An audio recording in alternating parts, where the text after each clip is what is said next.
Jika ada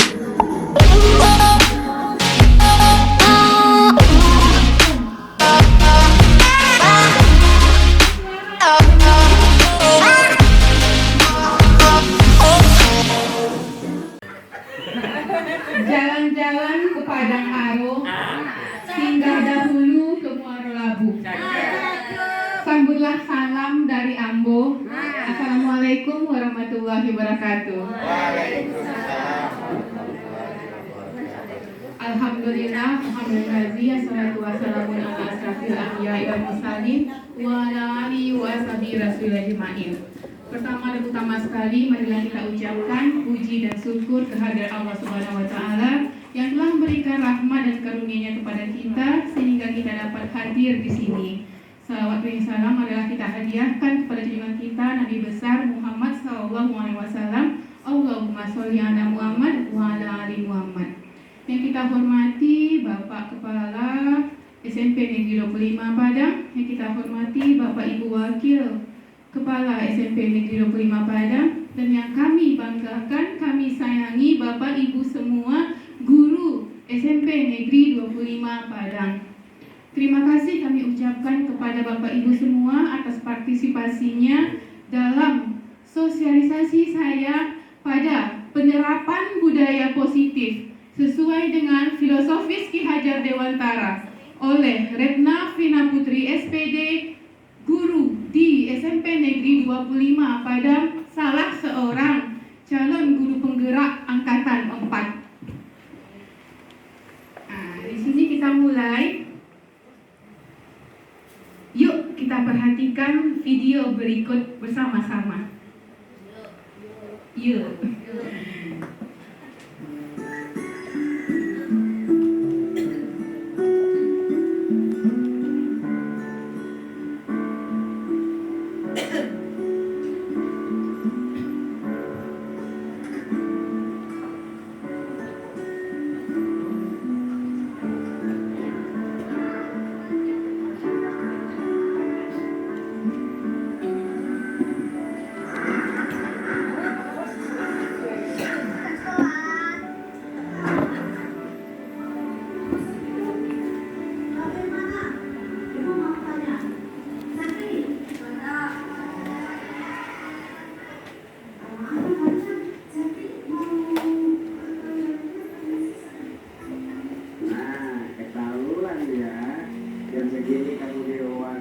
Dari mana kamu? Maaf sering jawab, dari mana? Toilet. Gak salah. Toilet kan sebelah sana, bukan sebelah sini. Dari kantin, ngapain jam sini di kantin? Bentar. Besok jam 8 ditunggu sama bapak di kantor, ya? Sekarang masuk. Tapi masih ingat apa yang telah dilakukan selama ini yang merugikan orang lain?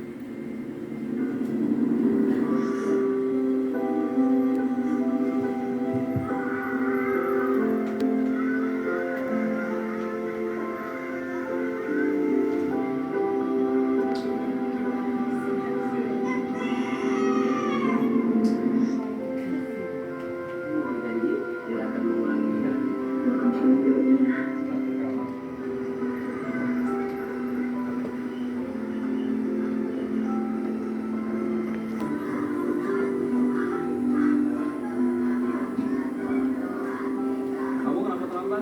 Pernah dipanggil sama kepala sekolah. Nah, sekarang kamu pemanasan, lari 5 kali. Ayo kamu lari dulu 5 kali.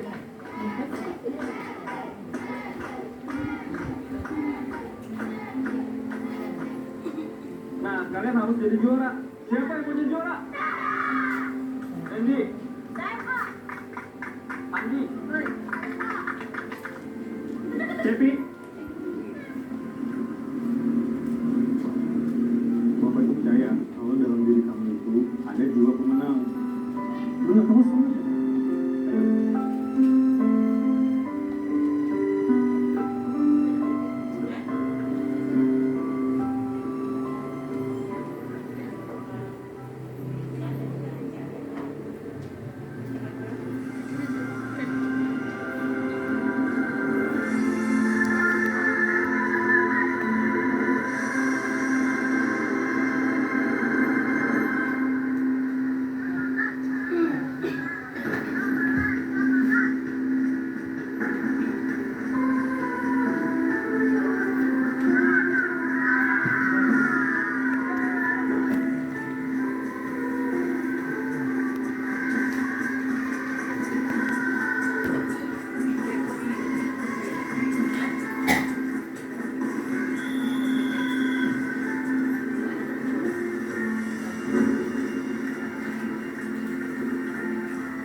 Terima kasih guruku, karenamu aku bisa berlari meraih prestasi. Oke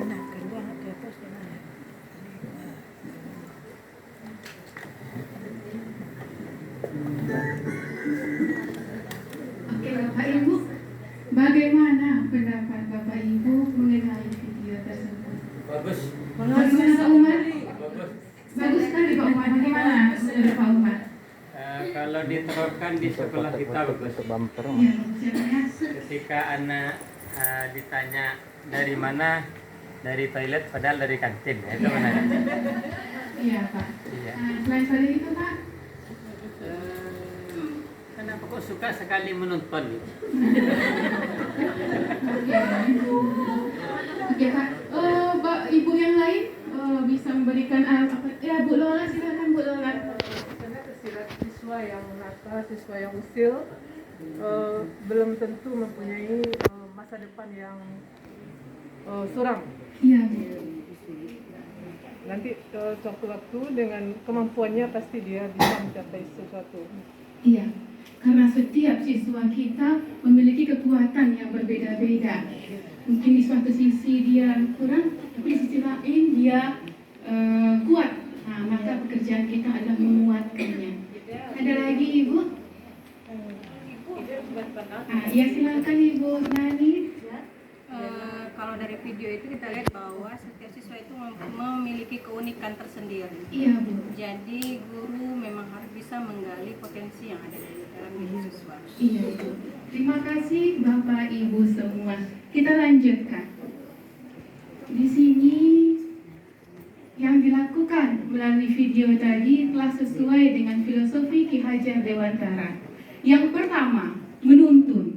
Ingarso sung tulodo, ing madio mangun karso, tutwuri handayani. Di mana guru di depan memberi contoh, di tengah memberi semangat, dan di belakang memberi dorongan. Nah, itu yang dilakukan oleh guru tadi. Kemudian kita lihat juga pada filosofi Ki Hajar Dewantara, yaitu yang keduanya, pendidikan berdasar kodrat anak.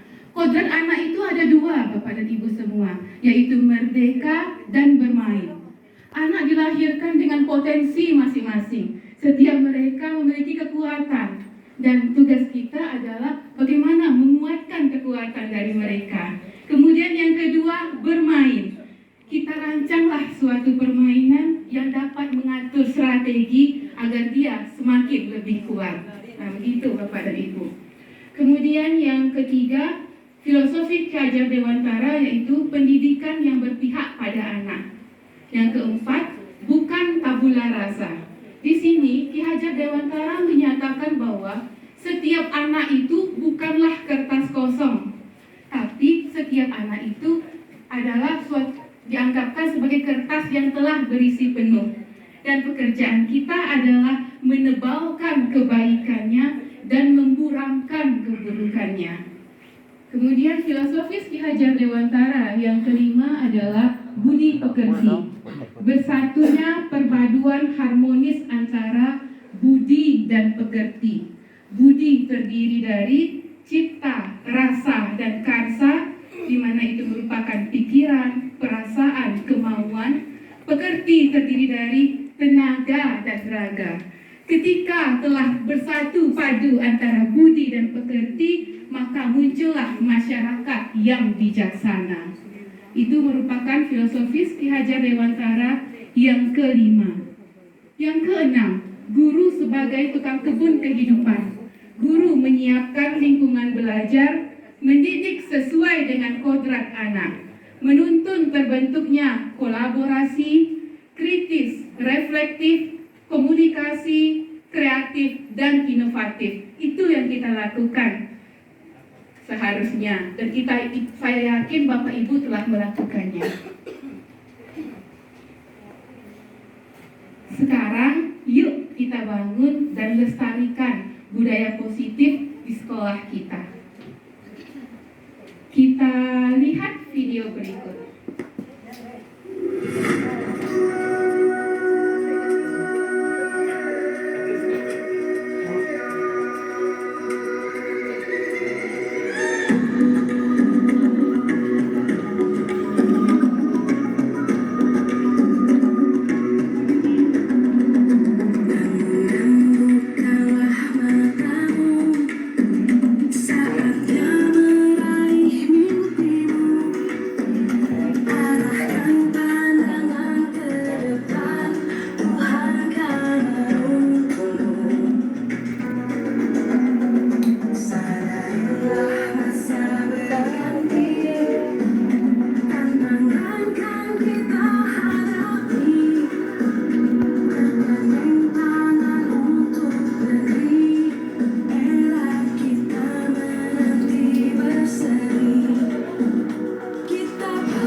Di sini negara kita sedang menggiatkan bahwa kita dapat membentuk siswa menjadi pelajar Pancasila. Oleh karena itu, kegiatan yang kita lakukan adalah melakukan pembiasaan baik di kelas maupun di luar kelas untuk mewujudkan pelajar Pancasila tersebut. Profil pelajar Pancasila: beriman bertakwa kepada Tuhan Yang Maha Esa dan berakhlak mulia. Yang kedua, berkebinekaan global. Yang ketiga, bergotong royong. Yang keempat, kreatif. Kelima, bernalar kritis. Dan yang keenam, mandiri. Jadi, saya yakin Bapak Ibu semua telah melakukan ini di dalam kelasnya masing-masing. Namun, untuk menjadi suatu budaya, maka kita perlu adanya kekontinuan dalam melakukan aktivitas itu. Kemudian kita refleksi, kita evaluasi selalu kegiatan yang kita lakukan, kemudian kita lakukan tindak lanjut berikutnya sehingga kegiatan berikutnya dapat berjalan lebih baik lagi. Karena target dari Indonesia saat ini adalah membentuk siswa sesuai dengan profil pelajar Pancasila. Sekarang kita coba bangun budaya positif di SMP Negeri 25 Padang. Budaya positif. Kita ambil contoh perbandingannya dengan hidup tumbuh-tumbuhan seorang petani. Dalam hakikatnya sama kewajibannya dengan seorang pendidik yang menanam padi misalnya. Hanya dapat menuntun tumbuhnya padi. Ia dapat memperbaiki kondisi tanah, memelihara tanaman padi, memberi pupuk dan air, membasmi ulat-ulat atau jamur-jamur yang mengganggu hidup tanaman padi dan lain sebagainya. Tapi dia tidak bisa merubah yang namanya padi. Setiap siswa kita adalah individu yang khas, yang berkarakter masing-masing, memiliki kekuatan masing-masing. Pekerjaan kita adalah bagaimana menguatkan setiap mereka. Karena menurut filosofis Ki Hajar Dewantara yang kita nyatakan tadi bahwa siswa, setiap orang itu diibaratkan bukanlah seperti kertas kosong, namun dia dianggapkan seperti kertas yang telah berisi penuh Pekerjaan kita adalah menebalkannya dengan kebaikan dan memuramkan keburukan yang dimilikinya. Sekarang yang akan kita bahas ini Bapak dan Ibu, ada 6. Kita mulai satu persatu. Perubahan paradigma kegiatan kepalan tangan. Coba Bapak Ibu sekarang anggap di dalam tangannya ada sesuatu benda yang sangat berharga. Coba Bapak dan Ibu. Kita kepalkan tangan kita. Sobeklah secari kertas kecil, tuliskan benda atau sesuatu yang sangat berharga untuk Bapak dan Ibu. Letakkan di salah satu tangan Bapak dan Ibu, genggam benda tersebut dengan segala daya. Buatlah sebuah kepala. Kemudian teman Bapak Ibu sebelahnya mencoba dengan sekuat tenaga pula, dengan berbagai cara pula untuk meminta kepada Bapak dan Ibu memberikan benda tersebut. Kita lihat apa yang terjadi. Bagaimana dengan Pak Bian? Jika dalam kepalan Bapak Bian itu ada yang berusaha untuk mengambilnya, apa yang Bapak Bian lakukan? Jika ada orang yang mengambil benda di genggaman saya, mungkin secara pribadi saya akan mempertahankan bagaimana cara saya mempertahankan dengan sekuat hati. Dengan benda yang ada di dalam tangan saya itu, saya tidak akan sekalipun akan memberikannya ke orang lain. Karena itu berharga bagi Pak Bian. Bagaimana dengan Ibu Yuni Revita? Bagaimana Bu? Idem Bu? Idem jawabannya. Ada Bapak Ibu yang lain yang mau memberikannya? Ada Bapak Ibu yang lain yang memberikannya? Bagaimana dengan Bapak? Bagaimana Bu Tuti? Walaupun itu sangat berharga, Iya. saya akan memberikan ke orang lain. Kalau itu sangat berharga bagi orang lain dan bisa memberikan perubahan ke orang lain. Iya. Jika itu sangat berharga dan Bermanfaat bagi orang lain. Iya, lebih bermanfaat bagi orang lain. Dan bisa memberikan perubahan cara lebih baik ke orang lain. Iya. Rela ya Bu ya. Iya, jika itu memberikan manfaat yang lebih besar bagi ya Bu ya. Nah, itu dia. Oke, kita lihat berikut ini. Atau ada lagi Bapak Ibu yang memberikan suaranya? Silakan Pak Umar. Tapi bukan yang kepalan tangan, Bu. Iya, apa Bapak? Yang lain. Ya, kita fokuskan ke sini dulu Bapak. Oh, yang lain aja dulu kalau gitu. Ya. Oke, kita coba lihat berikut ini. Bagaimana Pak Umar? Lanjut Pak Umar? Oke, kita lanjutkan. Di sini kita lihat, bisakah kita mengontrol seseorang? Orang lain bisa mengontrol saya? Orang lain bisa mengontrol saya? Hanya Anda yang bisa mengontrol diri Anda sendiri.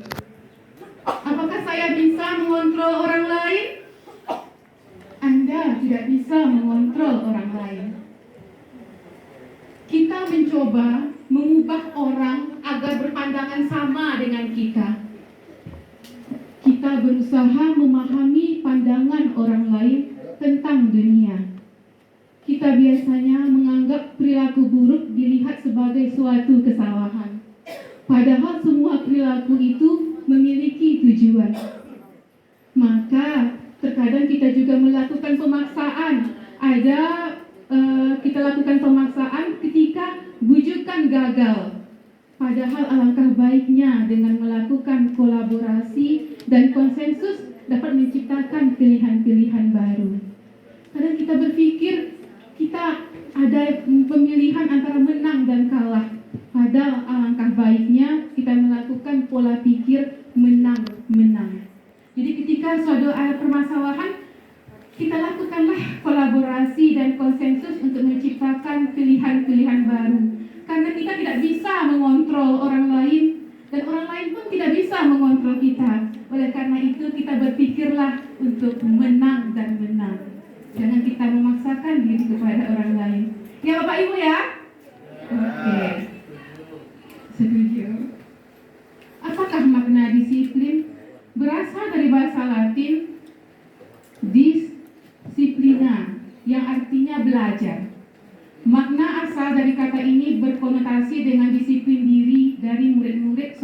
Sokrates dan Plato. Disiplin diri membuat orang-orang menggali potensinya menuju sebuah tujuan. Apa yang ia hargai?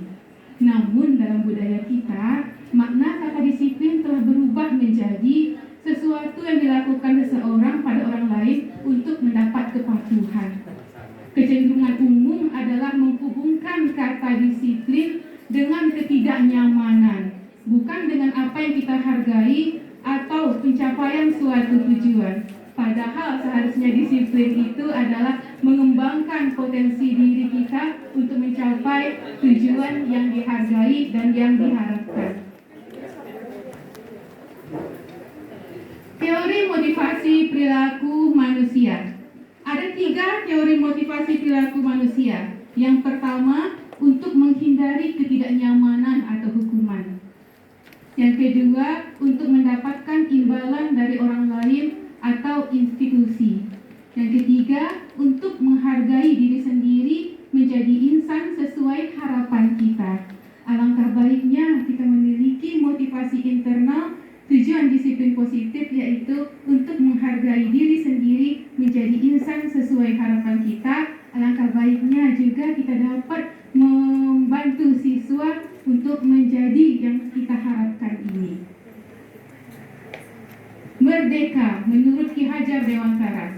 Merdeka itu artinya tidak hanya terlepas dari perintah, akan tetapi juga cakap buat memerintah diri sendiri. Kita memiliki siswa Bapak Ibu yang telah memiliki potensi diri ini. Silakan kita lihat.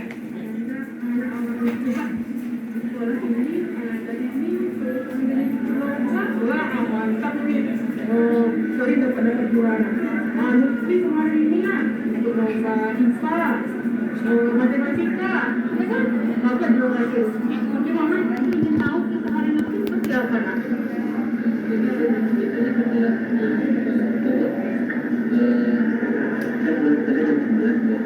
Dari jam 11 kita dikasih waktu istirahat setelah istirahat sebentar itu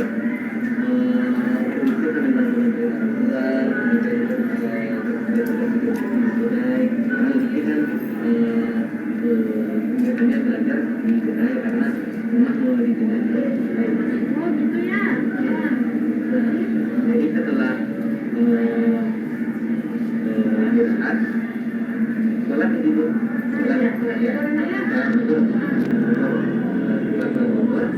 makan siang sebentar, baru setelah makan siang Lutfi belajar.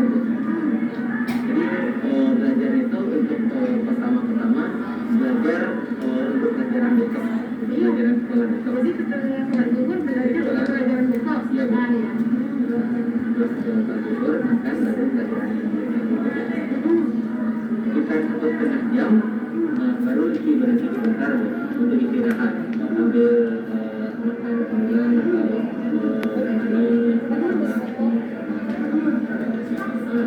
setelah kita istirahat sekitar 30 menit baru belajar lagi bro. Tapi pelajarannya ini pelajaran olimpiade untuk Belajar olimpiade. Kenapa belum ada olimpiade lagi? karena itu persiapan apabila olimpiadanya sudah datang. Jadi ibaratnya kita sudah punya bekal sebelum melakukan olimpiade. Jadi terus menerus ya? Ya, 3 hari gitu. Jadi setelah belajar olimpiade itu kita biasanya 10 soal fisika, 10 soal matematika. Nanti kalau misalnya Lutfi lagi semangat, bisa 20 sampai 30 jam. Setelah mengerjakan soal olimpiade, istirahat sebentar, sholat dan makan sore. Setelah sholat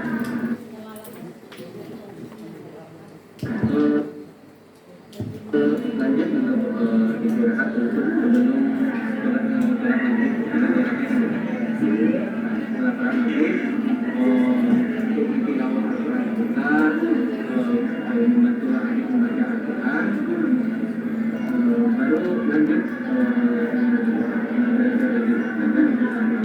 belajar malam ini untuk yang pertama dibantu oleh mama.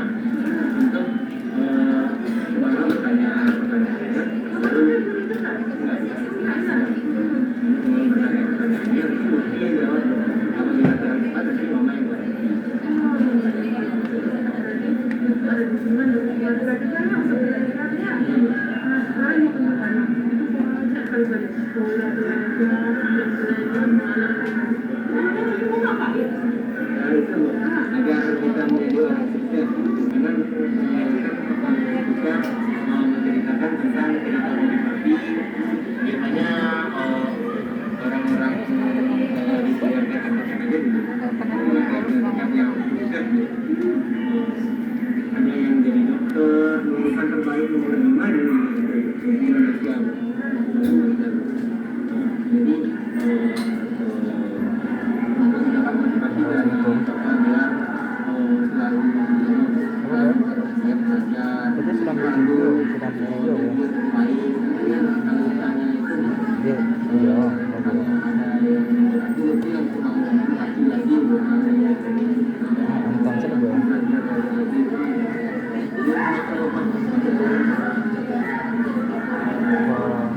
agensi gue shopping agen dari shopping mau melaksanakan masa seperti biasa lah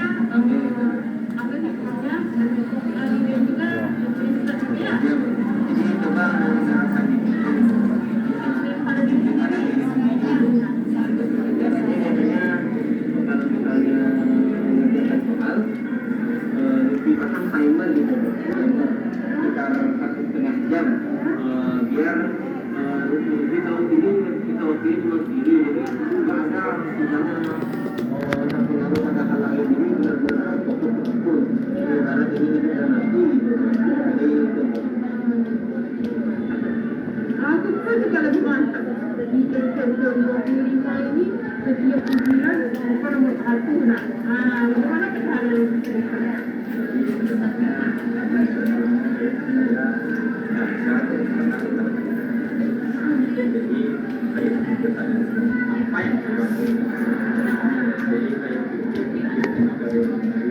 apa kelebihan saya belajar satu hal itu orang lain itu dia tekun rajin dan semangat akan ada yang peduli dengan pelajaran. Jadi bukan boleh menurut dan berpatahnya begitu yang bisa jadi lebih baik itu jadi juara. Jadi belajar dan memfokuskan dan menangkap benar. Tapi kan hampir pada mau kenalan jadi kita terus belajar apa kekurangan itu kan terus dan akhirnya kan kita bahas. Jadi bukan sehari-harinya belajar dan bukan kadang orangnya senang penyesalannya kita dapat ya dicoba mencarinya ya coba dari mana betul jadi pertanyaannya gimana cara jadi proses tersebut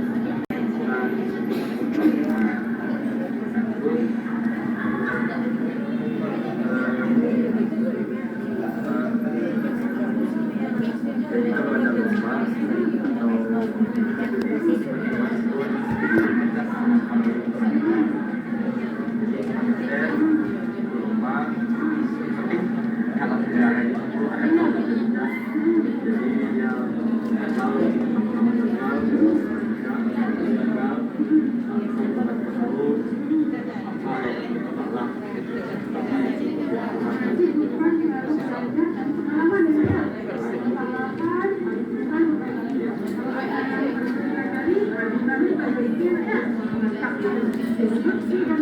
adalah orang Kalimantan.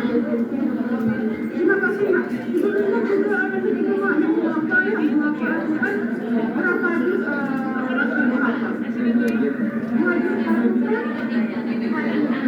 cara tentunya lah mengapa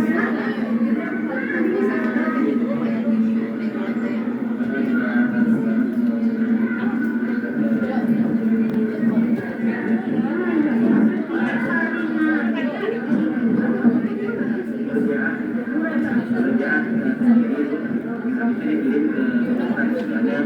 Ada juga program yang mengirimkan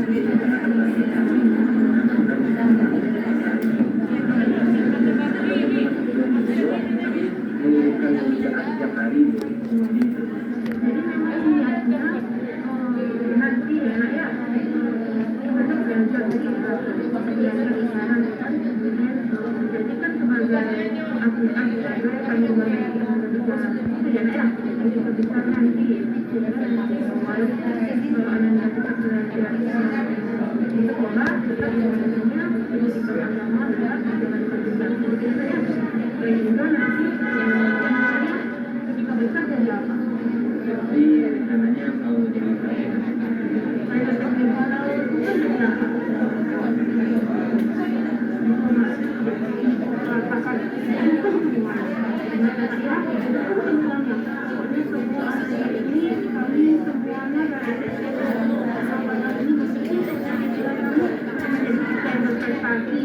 investasi dan juga berasa mulia. Berasa mulia melalui apa? Melalui pelajaran yang sesuai dengan agamanya, sesuai dengan agama kita yang ada di Indonesia. Jadi senang anak-anak semua, tetap semangat, katakan sebelumnya kita belajar adalah untuk administrasi bebas dengan disiplin yang ada di kita sendiri. Terima kasih nak. Assalamualaikum warahmatullahi wabarakatuh. Jadi dua anak kita ini adalah dua anak yang diantara siswa kita yang lain, anak yang sedang berusaha untuk menciptakan disiplin yang pada dirinya sendiri. Jadi kami mengambilnya dua anak ini tadi perwakilan. Saya yakin Bapak Ibu semua adalah Bapak Ibu yang hebat. Buktinya adalah Bapak Ibu bisa menciptakan anak kita ada yang mampu memiliki disiplin pada dirinya sendiri. Sekarang kita hanya minta kekontinuan kita dalam melakukan disiplin kepada diri kita, kemudian kita biaskan kepada siswa kita. Karena anak kita sepertinya antusias sekali. Kita lihat ini, keyakinan kelas, hukuman dan penghargaan. Mengapa tidak peraturan saja? Mengapa harus keyakinan kelas? Mengapa kita memiliki peraturan harus menggunakan helm bila mengendarai kendaraan roda 2? Mengapa kita memiliki peraturan 3M, menggunakan masker, mencuci tangan, dan menjaga jarak 1,5 meter? Mengapa kita memiliki peraturan harus datang tepat waktu pada saat mengikuti pelatihan? Untuk mendukung motivasi intrinsik, kembali kita ke nilai-nilai atau keyakinan-keyakinan lebih menggerakkan seseorang dibandingkan mengikuti serangkaian peraturan-peraturan. Saya mengikuti CGP ini karena saya tidak mau malpraktek di dalam kelas. Karena keyakinan saya adalah saya tidak ingin menjadi pribadi yang melakukan malpraktek. Itu keyakinan diantaranya. Mungkin Bapak Ibu ada keyakinan tersendiri yang apa kegiatan yang Bapak Ibu lakukan. Salah satu keyakinan kelas di kelas 94 adalah kami guru dan murid yang saling menyayangi. Kami murid yang semangat belajar. Kami murid yang peduli dengan teman-teman. Di sini kelas 94 berusaha mencoba belajar untuk mempraktekkan keyakinan dalam dirinya sendiri agar nanti dapat dibiaskan dalam kegiatannya. Jadi posisinya saat ini dalam keadaan belajar. Kita coba lihat Bapak dan Ibu. Kita belajar tentang perbedaan antara hukuman dan sanksi. Kira-kira jawabannya apa ini? Kita pernah melihat seperti ini ya Bapak Ibu ya. Tindakan guru mencatat 100 kali di dalam buku kalimat. Saya tidak akan terlambat lagi karena terlambat saya tidak akan terlambat lagi karena terlambat ke sekolah. Kira-kira ini hukuman atau sanksi? Hukuman, Bu Dela? Kita coba yang kedua. Lari mengelilingi lapangan basket 2 kali karena terlambat hadir di sekolah. Hukuman. Yang ketiga, murid diminta untuk push up 15 kali karena tidak menggunakan masker di sekolah. Hukuman. Ya, kita coba lihat lagi. Menggantikan kertas tugas teman yang telah dicoret-coret. sanksi. Iya, Mande? Oh iya. Membersihkan tumpahan air di meja tulis karena tersenggol pada saat belajar. Sanksi? Oke. Meminta murid tidak mengenakan sepatu seharian di sekolah karena tidak mengenakan sepatu hitam. Ini sudah mulai bagi dua. Ada yang hukuman, ada yang sanksi. Oke, kita lihat lagi. Lari mengelilingi lapangan basket 2 kali karena terlambat 10 menit untuk pelajaran PJOK. Hukuman? Kita lihat. Ini dia. Ketika anak lari mengelilingi lapangan basket 2 kali karena terlambat hadir di sekolah, itu merupakan hukuman bagi dia karena tidak ada hubungannya. Kemudian yang berikutnya, dia lari mengelilingi lapangan basket 2 kali karena terlambat 10 menit untuk pelajaran PJOK, baru dia bisa menjadi sanksi atau konsekuensi karena ada kaitannya dengan pelajaran PJOK. Nah, itulah sedapatnya kita sebagai guru memberikan sanksi atau konsekuensi kepada siswa kita. Karena apa? Karena ini dia perbedaan hukuman dan sanksi. Hukuman, sesuatu yang menyakitkan harus terjadi, membuat anak sakit fisik maupun hati untuk jangka waktu yang lama. Anak membenci kedisiplinan, paksaan, mendorong anak menyakiti diri sendiri. Konsep diri anak yang buruk, anak belajar untuk menyembunyikan kesalahan. Marah, rasa bersalah, dipermalukan, merasa tak dihargai. Kemudian kalau sanksi atau konsekuensi membuat anak merasa tidak nyaman dalam waktu jangka yang pendek. Anak menghargai disiplin, terjadi stimulus tanggapan, mendorong anak agar mudah menyesuaikan diri. Konsep diri anak yang baik, anak belajar untuk mematuhi peraturan, kehilangan hak, dibuat tidak nyaman, diasingkan untuk sementara waktu, tidak selamanya. Ini disadur dari yang ini di bawahnya, Yayasan Pendidikan Luhur 2005. Jadi itu perbedaan hukuman dan sanksi. Jadi kita usahakan memberikan kepada siswa kita adalah sanksi atau konsekuensi, menghindari hukuman. Oke, kebutuhan dasar manusia ada 4. Yang pertama, cinta kasih, penguasaan, kebebasan, kesenangan. Jadi setiap apapun yang dilakukan oleh seseorang itu pasti ada tujuannya, karena dia memiliki kebutuhan yang berbeda-beda. Terkadang ada seorang anak yang dalam kelasnya dia berperilaku aneh-aneh dan dia dipanggil oleh gurunya. Apa kata dia kepada gurunya? Ibu, saya senang ibu panggil. Kemudian dipanggil lagi orang tuanya karena dia bermasalah tadi, dan dia berkata kepada orang tuanya, mama atau ayah, saya senang mama datang. Berarti anak itu yang dibutuhkannya apa itu? Perhatian, cinta kasih yang diinginkannya. Bagaimana cara dia mengungkapkannya sehingga membuat keonaran di dalam kelas. Padahal dia inginnya adalah kebutuhan cinta kasih dari guru maupun orang tuanya. Sekarang ada juga yang melakukan seperti itu, Bapak dan Ibu. Kita lihat di sini ada kasusnya. Ibu guru bilang, aku tidak boleh bersenandung sewaktu mengerjakan tugas. Katanya kelas harus tenang, tidak ada suara. Padahal kan aku suka dan senang menyanyi. Kira-kira kebutuhan apa yang diinginkan sama anak kita ini, Bapak dan Ibu? Dia senang, dia ingin. Ibu guru bilang, aku tidak boleh bersenandung sewaktu mengerjakan tugas. Katanya kelas harus tenang, tidak ada suara. Padahal kan aku suka dan senang menyanyi. Kita lihat lagi yang kedua. Ibu guru tidak menyapaku hari ini, padahal aku menggunakan kayak rambut baru. Nah, kita lihat jawabannya. Setiap anak kita itu melakukan sesuatu pasti ada kebutuhannya. Dia butuh kesenangan, Bapak dan Ibu. Setiap anak kita itu gaya belajarnya berbeda-beda. Ada yang visual, ada yang audio, ada yang audio visual. Kita tidak bisa meminta anak kita semuanya tenang dalam kelas, karena mereka memiliki gaya belajar yang berbeda-beda. Oleh karena itu kebutuhannya juga berbeda-beda. Maka bagaimana caranya kita sebagai guru bisa menyelaraskannya dalam kelas supaya bisa setiap masing-masing mereka itu kebutuhannya dapat terlayani. Kemudian yang kedua, dia butuh cinta dan kasih sayang.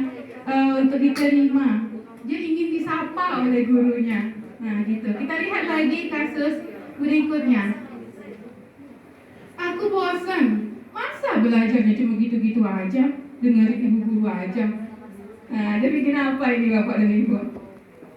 Kita lihat lagi. Aku sebel. Gambarku tidak rapi. Malah ibu guru menunjukin ke teman-temanku di depan kelas. Terkadang ada juga kita melakukan begini Bapak Ibu ya. Ada anak kita tidak menggunakan sepatu atau atribut tidak lengkap, kita tunjukkan ke dalam, ini loh, yang ini tidak betul loh. Nah, padahal sebenarnya ada dalam hatinya. Mama dari hukum. Kan mungkin ada seperti itu, gitu kan? Itu karena ada juga kebutuhan di antara masing-masing kita. Aku bosan masa belajarnya gitu-gitu aja dengar ibu guru. Dia ingin bebas Bapak dan Ibu. Bebas, ada misalnya kita melakukan, ada audionya, ada visualnya, ada apa-apanya. Lakukanlah pembelajaran yang menarik di dalam kelas yang bervariasi sehingga setiap mereka itu dapat terlayani. Kemudian ada juga anak kita sekarang ini kan berada masa puber, 12 sampai 15 tahun. Mereka ingin menunjukkan identitas dirinya kepada teman-temannya bahwa mereka itu adalah si pribadi yang berharga. Nah, ketika kita melakukan seperti ini, aku sebel, gambarku tidak rapi, malah ibu guru menunjukin ke teman-temanku di dalam kelas. Tentu ada kebebasan dia, kebutuhannya adalah penguasaan. Dia ingin dihargai, dihormati. Ternyata ada yang terjadi seperti itu, gitu kan? Jadi beberapa hal yang telah terjadi dalam kasus ini, saya yakin Bapak Ibu semua adalah guru-guru yang hebat, guru-guru yang bisa membangkitkan semangat dari murid-murid kita. Yuk sama-sama kita bangun budaya positif di sekolah kita. Iya, Bu Eva. Iya, kita lanjutkan. Ini ada kebutuhan yang mendesak nih Pak. Nah, silakan Ibu. Atau langsung tanya jawab. Iya. Tadi kan banyak bermacam-macam kebutuhan. Iya. Macam-macam anak. Iya. Apakah kita sebagai guru menyanggupi semua kebutuhan itu? Kita berusaha memperbaiki keadaan menjadi lebih baik. Berarti berusaha untuk memenuhi kebutuhan anak kan? Melalui ini dia. 5 posisi kontrol pada guru. Yang pertama, posisi kontrol penghukum. Yang kedua, pembuat orang merasa bersalah. Yang kedua, posisi teman. Yang ketiga, pemantau. Dan yang keempat, manajer. Di sini identitas gagal adalah sebagai penghukum dan pembuat orang merasa bersalah. Yang berikutnya, identitas berhasil adalah sebagai teman dan pemantau. Dan identitas berhasil adalah bisa mengontrol dirinya sendiri adalah sebagai manajer. Kita buka satu persatu. Penghukum. Guru berkata, guru berbuat, menghardik, menunjuk-nunjuk, menyakiti, menyindir. Guru berkata, kalau kamu tidak melakukannya, awas ya, rasakan ya. Nah, gitu dia kalau penghukum. Hasilnya apa? Murid meletakkan guru di luar dunia berkualitas. Akhirnya murid itu memberontak, menyalahkan orang lain, bahkan dia berbohong. Dan akhirnya adalah murid itu berkata, biarkan sajalah, nanti guru marah-marah lagi kok. Nah, katanya. Kemudian yang kedua, pembuat orang merasa bersalah. Gurunya berkata seperti ini kepada muridnya, kamu seharusnya sudah tahu, ibu lelah sekali nak mengatakannya. Ibu stres nak. Nah, dia menyatakannya dalam nada yang lemah, tapi dia membuat orang merasa bersalah.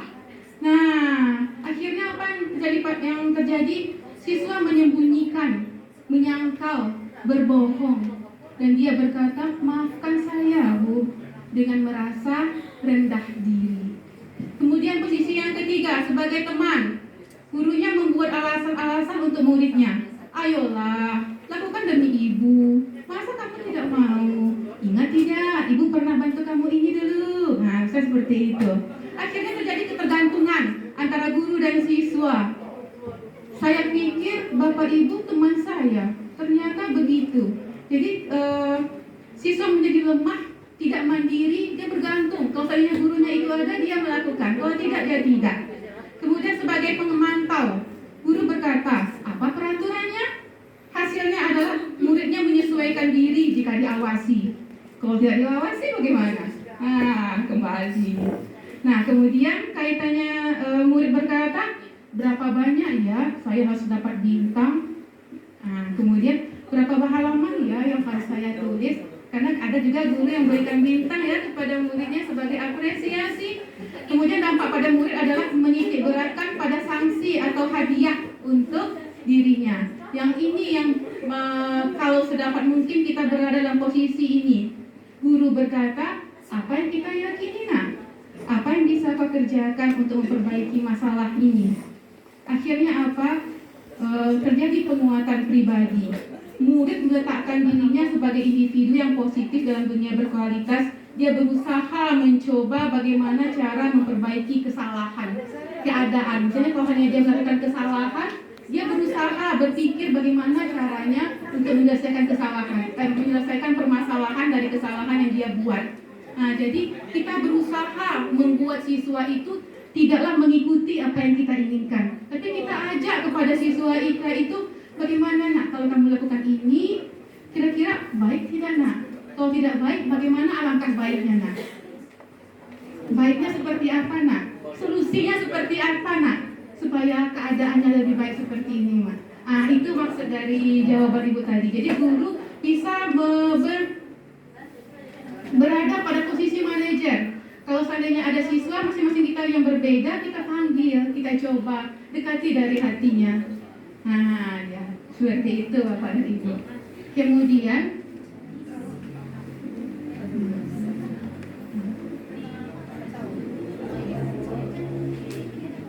apa itu restitusi?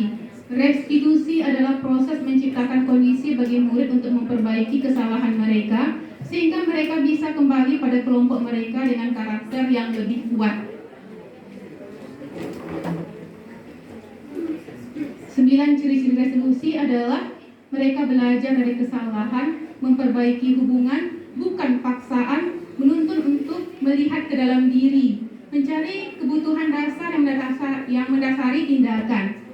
Ini merupakan cara yang terbaik, fokus pada karakter bukan pada tindakan, fokus pada solusi, mengembalikan siswa berbuat salah pada kelompoknya.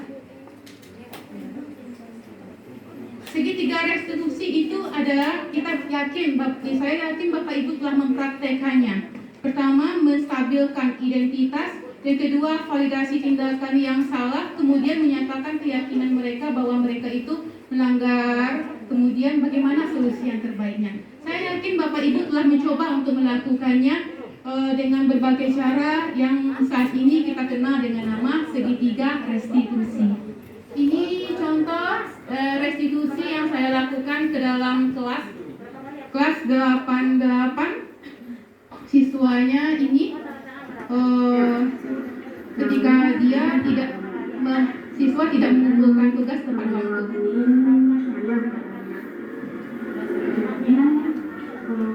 Kira-kira kalau seandainya Pak Heros tidak mengerjakan tugas itu bagaimana? Siapa yang rugi? Para sendiri yang rugi? Ya. Jadi kalau seandainya para tidak mengerjakan tugas itu berarti orang melanggar aturan. Ya. Banyak orang yang tidak mengerjakan tugasnya kan? Ya. Misalnya yang rugi saya sendiri. Ya. Sekarang untuk pertemuan apa anggapan para yang mengerjakan tugas?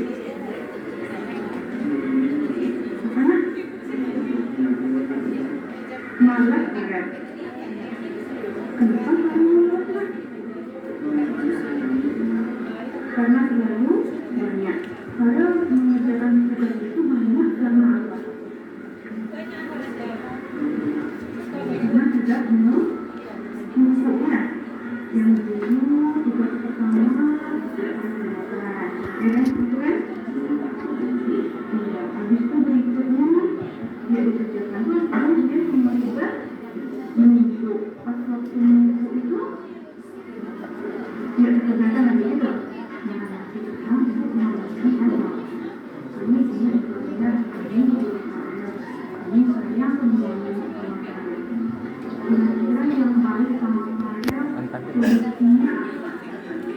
supaya paling nyaman tetap menjalankan apa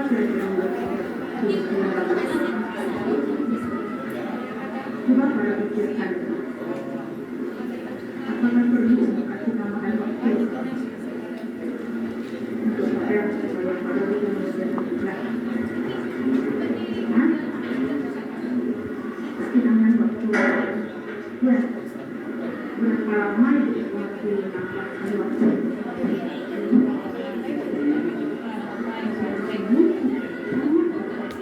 paling lama sekali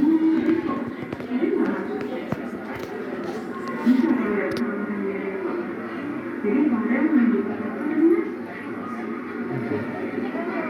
tambahan waktu ya sampai itu kemudian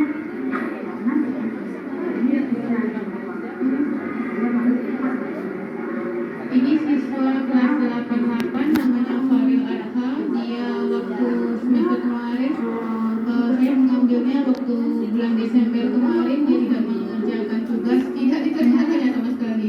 Makanya saya lakukan restitusi kepadanya. Pertama sekali yang saya lakukan adalah pendekatan kepada dia lewat telepon. Ternyata tidak jalan. Orang tua tidak jalan. Saya dekati dia dengan cara seperti ini. Alhamdulillah keesokan harinya semua tugasnya selesai. Saya bilang kepada dia, kerjakan saja nak di bukumu, buat jalannya sebisamu saja, kamu fotokan sama ibu nak, maka ibu akan terimanya nak. Alhamdulillah semua tugasnya selesai waktu itu. Jadi ternyata anak kita itu betul ulusan tangan dari kita gitu. Dia betul dekat dengan kita, dengan kata-kata yang baik, dengan kata-kata yang bisa ini anak ini periang, makanya dia gaya bicara saya seperti ini ke dia.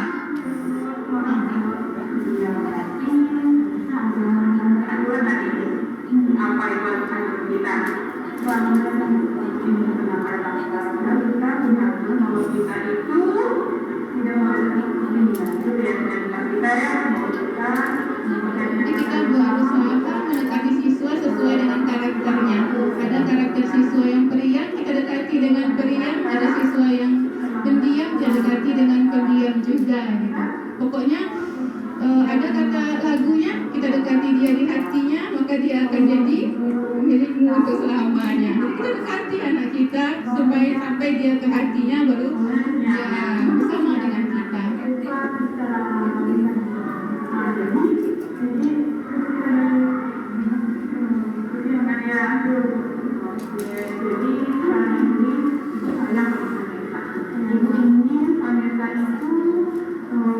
Menjadi pribadi yang jujur, pribadi yang bisa bertanggung jawab.